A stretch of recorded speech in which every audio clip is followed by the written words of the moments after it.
फायदा सरकार को मिलता है कि एक सीट पे जो है एक बच्चे को 5 जगह क्वालिफाई कर देते हैं, 4 जगह क्वालिफाई करा देते हैं और फिर बाद में जब सीटें खाली होती हैं तो उसको अगले बीपीएससी टीआरई में जोड़ देते और हैं ढिंडोरा भी पीटते हैं कि हमने इतना और फिर नौकरी और ये अच्छा लड़कों का काउंटिंग तो होगा ही, तो उसमें काउंटिंग होता है कि इतने बच्चों को हम लोगों ने जो है जॉब दिया। लेकिन सच्चाई ऐसी नहीं होती। जो 65% आरक्षण की बात की गई थी, लेकिन अभी जो पिछले रिजल्ट घोषित हो रहा है 50% थे, क्योंकि अभी उसको स्वीकार नहीं किया गया। ठीक है, और हाई कोर्ट ने उस पर रोक लगाया और सुप्रीम कोर्ट ने उस रोक को बरकरार रखा। इसलिए ये पूरा का पूरा चांस है कि आने वाले जितने भी रिजल्ट होंगे वो 50% पे ही होंगे, उसके ऊपर नहीं होंगे। आपके हिसाब से कितना सही है और कितना नुकसान कितना फायदा होगा? महिलाओं का मुद्दा आप जानते होंगे अच्छे से कि महिला जो है वो भी टेंशन में रहती है कि हमारा क्या। नहीं देखिए, महिलाओं के लिए तो चारों कहते हैं ना कि दोनों हाथ में लड्डू है उनका। अच्छा, दोनों हाथ में लड्डू हाँ, महिलाओं। दोनों हाथों में लड्डू पे। डोमिसाइल नीति लागू नहीं कर रहे नीतीश कुमार, क्योंकि सब लोग अब कह रहे हैं कि वो अब वोट ले बाहर जाकर, और फिर जब हम पहुंचते हैं शिक्षकों के एमएलसी के पास तो कोई बोलता है कि डोमिसाइल का बात मत करिए, हटाइए माइक, भारत एक है, आने दीजिए, आप मत बोलिए। तो फिर वही भाजपा के एमएलसी बोलते हैं कि बिल्कुल बिल्कुल बिहारी फर्स्ट, बिहारी फर्स्ट। चिराग जी बोलते थे ना बिहारी फर्स्ट। तो ये सब को लेके बहुत कंफ्यूजन है। क्या लगता है आंसर की कब तक जारी कर दिया जाएगा? क्योंकि अब तक शिक्षा विभाग जो है वो कुछ रिप्लाई नहीं दे रहा है कुछ वो।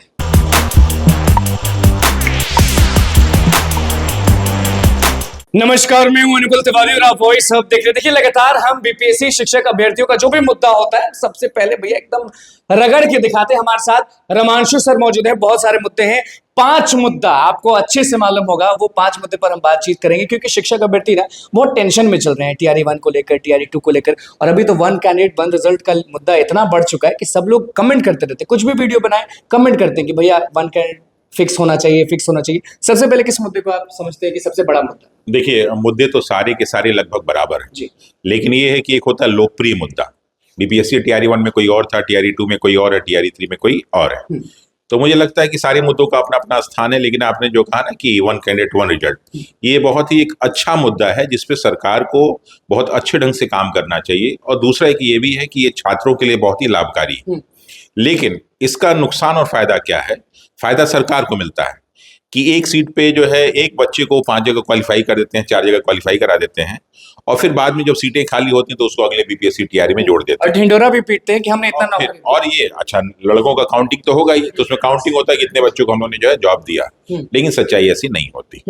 तो इसलिए जो है सरकार को कभी भी इस तरह का कोई भी एग्जाम हो तो कोशिश करना चाहिए कि जो उसमें बेस्ट वाला है उसको दे दे। जैसे 11-12 में हो गया तो किसी का 11-12 में हो जाता है तो उसको बस घोषित कर दे। और कोशिश यही करना चाहिए कि पहले 11-12 का घोषित करे, फिर जो 9-10 का, फिर जो है 6 to 8 वाला, फिर 1 to 5 वाला। तो उससे क्या होगा कि बच्चों को बहुत सारे फायदे मिलेंगे और बाकी बच्चे बेकार नहीं रहेंगे और सीटें खाली नहीं जाएंगी। लेकिन सब सही चलेगा। बहुत अच्छा, सबके लिए लाभदायक। आरक्षण वाला जो ये माथा पिच्ची हो रहा है स्टूडेंट्स को कि बहुत दिक्कत हो रहा है कि 75% की इतना परसेंट की उतना परसेंट, इसको किस तरह से देखिए, आरक्षण की तो बात शुरू हुई थी ना कि जो 65% आरक्षण की बात की गई थी, लेकिन अभी जो पिछले रिजल्ट घोषित हो रहा है 50% थे, क्योंकि अभी उसको स्वीकार नहीं किया गया। ठीक है, और हाई कोर्ट ने उस पर रोक लगाया और सुप्रीम कोर्ट ने उस रोक को बरकरार रखा। इसलिए ये पूरा का पूरा चांस है कि आने वाले जितने भी रिजल्ट होंगे वो 50% पे ही होंगे, उसके ऊपर नहीं होंगे। आपके हिसाब से कितना सही है और कितना नुकसान कितना फायदा होगा? देखिए, बात सही और नुकसान की नहीं होती। जो है जब भी हम देखते हैं तो अलग अलग जो है नजरों से देखते हैं। अगर राजनीति की नजरों से देखें तो लोगों को फायदेमंद लगता है, लेकिन देश समाज के हित की नजरों से देखें तो नुकसानदायक है। अभी जो है आप देखेंगे बांग्लादेश में जो लड़ाई हो रही है, इसी बात की लड़ाई हो रही है, आरक्षण की लड़ाई हो रही है। बड़ी लड़ाई, और बहुत बड़ी लड़ाई ऐसी हुई कि वहां पे सत्ता बदल गया, प्रधानमंत्री को देश छोड़ना पड़ा, भागना पड़ा। और लड़ाई क्या थी कि जो 30% रिजर्वेशन दिया जाना था, छात्रों ने मांग किया कि नहीं दिया जाना चाहिए, उसका आधार गलत है। तो ऐसे ही जो है यहाँ पे जो जातिगत आधार पे आरक्षण है वो कहीं ना कहीं एक लॉलीपॉप टाइप का है। जिन बच्चों को आगे बढ़ाना चाहिए, आगे पढ़ाना चाहिए, तो 70 साल में आज भी ओबीसी के जो पिछड़े वर्ग हैं या फिर दलित हैं, फिर एसटी हैं, उनका कोई भी सुधार नहीं हुआ। कुछ ही लोग उसका लाभ ले रहे हैं। तो वास्तव में समाज में जो एक योग्य व्यक्ति पहुंच सकता है उस वर्ग का, वो नहीं पहुंच पाता, जिसका नुकसान समाज को और उस वर्ग दोनों को होता है। महिलाओं का मुद्दा आप जानते होंगे अच्छे से कि महिला जो है वो भी टेंशन में रहती है कि हमारा क्या। नहीं देखिए, महिलाओं के लिए तो चारों कहते हैं ना कि दोनों हाथ में लड्डू है उनका। अच्छा, दोनों हाथ में लड्डू हाँ, महिलाओं। दोनों हाथों में लड्डू पे। दोनों हाथ में लड्डू होने का कारण क्या है कि बहुत सारी महिलाएं ऐसी हैं जो शादीशुदा है। क्योंकि नॉर्मली बिहार में एक नॉर्मल एज में, कम एज में लड़कियों की शादी हो जाती है, लेकिन यहाँ पे पढ़ाई के प्रति ललक ऐसी है कि शादी के बाद भी लड़कियां पढ़ती रहती हैं। तो उससे फायदा उनको क्या है कि बहुत सारी लड़कियां टीचर में, और लड़कियों के लिए, खासकर महिलाओं के लिए टीचर से बढ़िया कोई जॉब नहीं होता।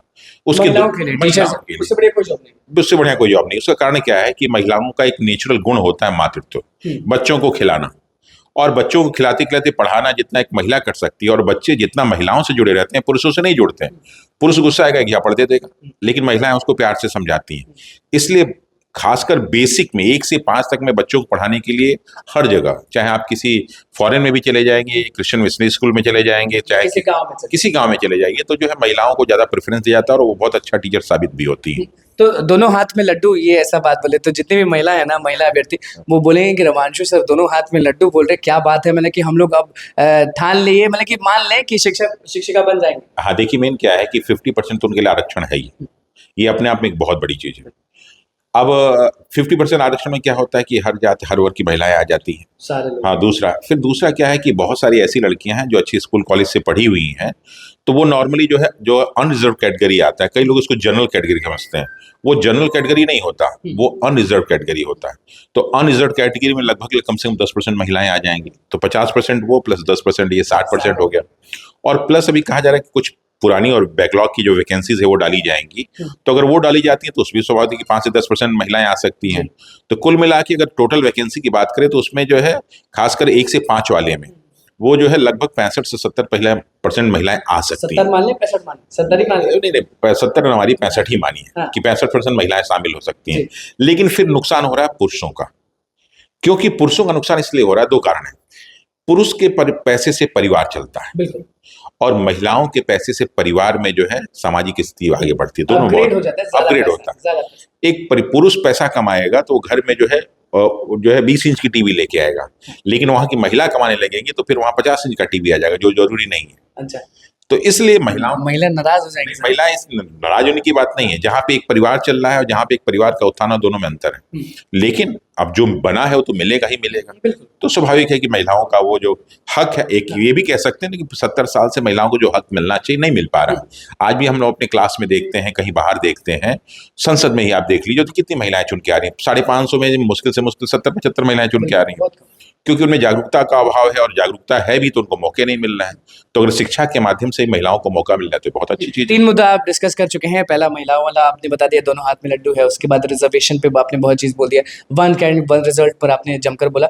और कौन सा ऐसा मुद्दा है कि जो शिक्षक अभ्यर्थी को थोड़ा सा परेशान करे, क्योंकि अब तक देखिए आंसर की जारी नहीं किया गया, डोमिसाइल नीति लागू नहीं कर रहे नीतीश कुमार, क्योंकि सब लोग अब कह रहे हैं कि वो अब वोट ले बाहर जाकर। और फिर जब हम पहुंचते हैं शिक्षकों के एमएलसी के पास तो कोई बोलता है कि डोमिसाइल का बात मत करिए, हटाइए माइक, भारत एक है, आने दीजिए, आप मत बोलिए। तो फिर वही भाजपा के एमएलसी बोलते हैं कि बिल्कुल बिल्कुल बिहारी फर्स्ट, चिराग जी बोलते थे ना बिहारी फर्स्ट। तो ये सब को लेके बहुत कंफ्यूजन। देखिए, जो डोमिसाइल की नीति है उसमें बता दें, खासकर अगर शिक्षा की बात करें तो शिक्षा में अगर बेसिक शिक्षा है तो वो जो है नॉर्मली जो है बेसिक एजुकेशन जो दिया जाता है, अगर लोकल लैंग्वेज में दिया जाए। अभी जो न्यू इकोनॉमिक पॉलिसी आई है, न्यू एजुकेशन पॉलिसी, उसमें भी इस बात पे फोकस किया गया है कि जो है बच्चों को शिक्षा अगर वहाँ की भाषा में दिया जाए, क्षेत्रीय भाषा में जाए, तो ज़्यादा समझ पाते हैं। तो उसके लिए तो बहुत अच्छा है, तो स्वाभाविक है कि उसमें डोमिसाइल लागू होना चाहिए। लेकिन एक फायदा और भी है कि यहाँ पे आखिर जो है फॉर्म भरने वाले लोग कौन है? झारखंड के लोग हैं, जो आज से कुछ दिन पहले बिहार का ही पार्ट थे। पूर्वी उत्तर प्रदेश के लोग हैं, जो अगर देखें तो राजनीतिक रूप से अलग है, लेकिन सांस्कृतिक रूप से जो है बिहार के ही पार्ट है। बहुत सारा मध्य प्रदेश और छत्तीसगढ़ का एरिया, वो जो भौगोलिक रूप से अलग है, लेकिन कहीं ना कहीं बिहार से मिलता जुलता है। तो अगर बंगाल के भी लोग आते हैं तो कहीं ना कहीं वो लोग यहाँ की शिक्षा व्यवस्था में एक उसी प्रकार के योगदान दे पाएंगे जो बाकी लोग देते हैं। और एक चीज और होता है, जब बाहर के लोग यहाँ पे आते हैं तो आपके राज्य के विकास के चांसेस और बढ़ जाते हैं, क्योंकि नई नई सोच लेके आते हैं, नई नई बातों को लेके आते हैं। और अगर आपने डोमिसाइल की बात की तो 1 से 5 में लागू कीजिए, लेकिन ऊपर के एजुकेशन डोमिसाइल लागू नहीं कीजिए। क्यों नहीं मना कर रहे हैं? नहीं, मैं मना नहीं कर रहा हूँ, न लागू करने के पीछे कारण बता रहा हूँ।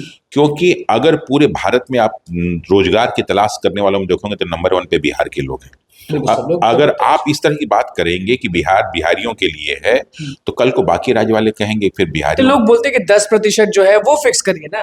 देखिए, 10% अगर आप फिक्स करेंगे तो हर जगह यही फिक्स होगा, और फिर फिक्स होगा तो सबसे ज्यादा नुकसान कहीं ना कहीं बिहार के लोगों को। तो अगल बगल राज्यों में तो 10% फिक्स होगा कि नहीं होगा? नहीं, हर जगह ऐसा नियम नहीं है। 10% वाला नियम नहीं है हर जगह की बात। 10% झारखंड में क्या नियम? अब झारखंड जो is the part of Bihar, ठीक है। अच्छा। तो झारखंड में कहने के लोग झारखंड के लिए मैक्सिमम लोग बिहार के ही हैं, आधे लोग का पैतृक स्थान बिहार है, वो जो डोमिसाइल ले रखे हैं वो झारखंड का, तो दोनों जगह फायदा उठा रहे हैं, दोनों जगह।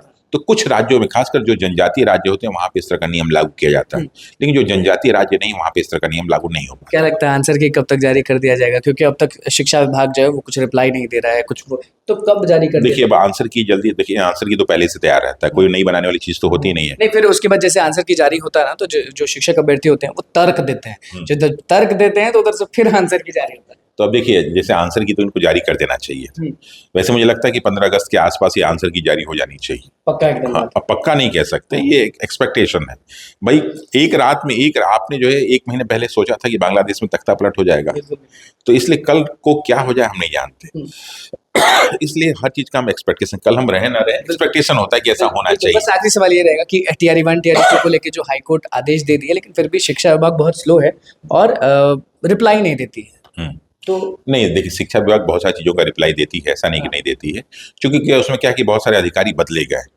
पहले बीपीएससी में बहुत सारा काम था तो उसके बहुत सारे अधिकारियों में बदलाव होता रहा, तो टाइम टू टाइम अपने हिसाब से अकॉर्डिंग से वो जो है देते हैं। लेकिन हाँ, हर जो है चूंकि यहाँ पे प्रशासन में है बहुत सारी सूचनाओं को चुराना, तो चुराती रहती है, जो आदत है वो तो जल्दी से। हिमांशु सर जो आपको देख रहे हैं शिक्षक अभ्यर्थी, उनको कुछ कहना चाहेंगे? उनके लिए यही है कि आप देखिए बीपीएससी तैयारी आपने 1 दिया, हो सकता है दिया हो, कुछ लोगों ने 2 दिया हो, फिर कुछ लोगों ने 3 दिया हो, इसमें बहुत सारे लोगों का सिलेक्शन होगा, बहुत सारे लोग नहीं भी होगा, क्योंकि सीट के अकॉर्डिंग बच्चे ज्यादा हैं। लेकिन आपके लिए खुशखबरी ये होनी चाहिए कि बीपीएससी टीआरई 4 भी जल्दी ही आने वाली है, तो इसलिए जरूरी है कि आप एकदम लगे रहिए, और आपको जो है ये चौथा मौका भी मिलेगा, और आपके लिए तो मौका बढ़ भी गए हैं, पहले 3 ही मौके थे, 5 मौके हैं, तो इस मौके का पूरा फायदा उठाइए और जल्दी से जल्दी सेलेक्ट होइए, ताकि हम लोग मिठाई खाएं। बहुत बहुत धन्यवाद। चलिए, देखिए रमांशु सर हमारे साथ मौजूद थे, किस तरह से शिक्षक अभ्यर्थियों के सारे मुद्दों पर एक रख के बोला, उन्होंने खुलकर बोला है। डोमिसाइल नीति पर इतना ज्यादा कोई अब तक समझाया नहीं था, ये समझा दिया। तो बस हमारे चैनल को सब्सक्राइब करें, फेसबुक पेज को लाइक करें। धन्यवाद।